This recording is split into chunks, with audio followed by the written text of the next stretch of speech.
इसके जो 8 स्टेट्स हैं वहाँ के मिनिस्टर्स और वहाँ के सभी स्वास्थ्य अधिकारियों के साथ विस्तार से हम लोगों ने चर्चा की है। लगभग 2.25 घंटे जो है नॉर्थ ईस्ट स्टेट्स के बारे में और ख़ासकर कोविड सिचुएशन के बारे में और नॉन कोविड जो इश्यूज़ हैं उनके बारे में भी हम लोगों ने चर्चा की है। मैं समझता हूँ कि नॉर्थ ईस्टर्न स्टेट्स ने बहुत अच्छा परफॉर्म किया है। कुल मिलाकर वहाँ पर 194 टोटल केसेस आए हैं और इस समय जो 2 प्रमुख स्थान जहाँ पर केसेस हैं वो त्रिपुरा हैं, जहाँ की एक 2-3 कैंप्स के अंदर बीएसएफ की बटालियन जो है वो इन्फेक्ट हो गई और करीब 60 केसेस आसाम के अंदर हैं। और मैं समझता हूँ कि ओवरऑल नॉर्थ ईस्टर्न स्टेट्स बहुत अच्छा परफॉर्म कर रहे हैं। 2 स्टेट्स तो शुरू से ही सिक्किम और नागालैंड, वहाँ कोई केस आया नहीं था। आज मिजोरम ने भी बताया कि उनका भी जो आखिरी केस उनके यहाँ पे जो भी एक केस था वो डिस्चार्ज हो गया, तो औपचारिक तौर पे आज मिजोरम भी जो है वो फ्री हो गया। नॉर्थ ईस्ट के 8 स्टेट्स में 2 में कोई केस नहीं आया, 4 भी अब पूरी तरह से स्टेबल हो गए हैं क्योंकि उनके यहाँ जो केसेस थे वो 28 दिन से ज़्यादा जो है उनको समय हो गया।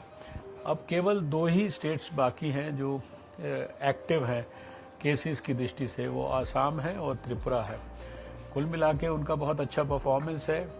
जो ILI के केसेस होते हैं, इन्फ्लुएंजा लाइक इलनेस के केसेस, और उसके साथ साथ जो सारी के केसेस होते हैं उनकी भी नॉर्थ ईस्टर्न स्टेट्स ने बहुत अच्छे पैमाने पर उनकी सर्च की है, उनकी स्क्रीनिंग के बाद उनकी टेस्टिंग की है।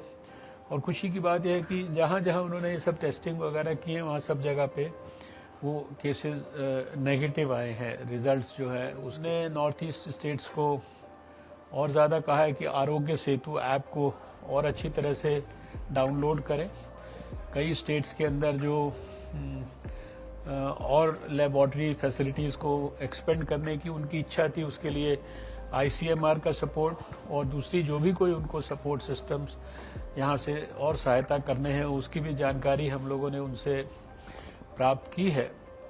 और उनको विशेष रूप से आगाह किया है कि जो अभी जो बहुत सारे भारतीय दुनिया के दूसरे देशों में स्ट्रैंडेड हैं, कई स्टेट्स ने बताया है कि वो वापस आने वाले हैं, आने वाले जो कुछ हफ्ते हैं उसमें। तो उन सब के लिए हमने उनको आगाह किया है कि किस प्रकार से जो इंस्टीट्यूशनल क्वारंटाइन की जो फैसिलिटीज़ हैं उनको किस प्रकार से इस्तेमाल करना है, और जो गाइडलाइंस इसके बारे में होम मिनिस्ट्री ने इशू की है उनको कैसे बहुत ही बारीकी से फॉलो करना है, ताकि जो उनकी अच्छी स्थिति 8 के 8 स्टेट्स की बनी हुई है वो आने वाले समय में भी बरकरार रहे। हमने नॉर्थ ईस्ट के सभी स्टेट्स को बहुत बधाई दी है और उसमें भी खासकर कुछ स्टेट्स ने इन्फेंट मोर्टेलिटी रेट्स को अपने बहुत ही कम करने के अंदर विशेष रूप से प्रगति की है। खासकर इसमें मिजोरम का उल्लेख हम करना चाहेंगे। उन्होंने लगभग 10 पॉइंट्स जो है उसका एक प्रकार से जो है कम किया है, तो उनको भी हम लोगों ने बधाई दिया है।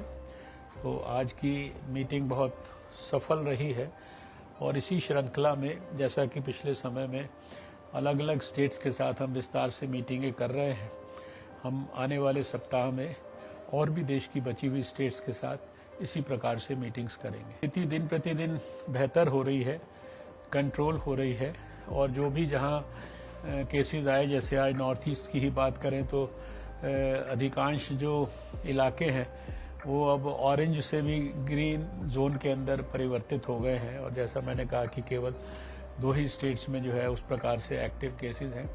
तो ओवरऑल देश के अंदर भी जो है हमारा जो रिकवरी रेट है, देखिए लगभग 30% के करीब हो गया है। मोर्टेलिटी रेट वही 3.3% के आसपास बना हुआ है। डबलिंग रेट अभी पिछले 3 दिन का 11 के करीब है। और जहाँ जहाँ कहीं थोड़े बहुत ज़्यादा केसेस भी आए हैं तो वहाँ पर विशेष प्रयास किए जा रहे हैं। वहाँ पर सेंटर की टीम्स को भेजा जा रहा है, वहाँ का विश्लेषण किया जा रहा है। उनके समर्थन में, सपोर्ट में पूरा भारत सरकार भी सब प्रकार की उनको जो है हेल्प एक्सटेंड कर रही है। तो हमें पूरा विश्वास है कि आने वाले जो समय है इसमें अगर देश में लोग जो सोशल डिस्टेंसिंग है, जिसको अब हम फिज़िकल डिस्टेंसिंग भी बोलते हैं, उसको और ख़ासकर ये जो मास्क है इसको लगाने की आदत को बरकरार रखेंगे और अपना हाथ धोना साबुन से, ये जो रेस्पिरेटरी एटिकेट्स की बात बार बार सिखाई जा रही है, बताई जा रही है, ये छोटी छोटी बातों का ध्यान रखेंगे तो हमें लगता है कि कोरोना के खिलाफ युद्ध में इनका बहुत बड़ा कंट्रीब्यूशन होगा। बीमारी का जो ट्रांसमिशन है उसको देश में काटने में हम पूरी तरह से सफल होंगे।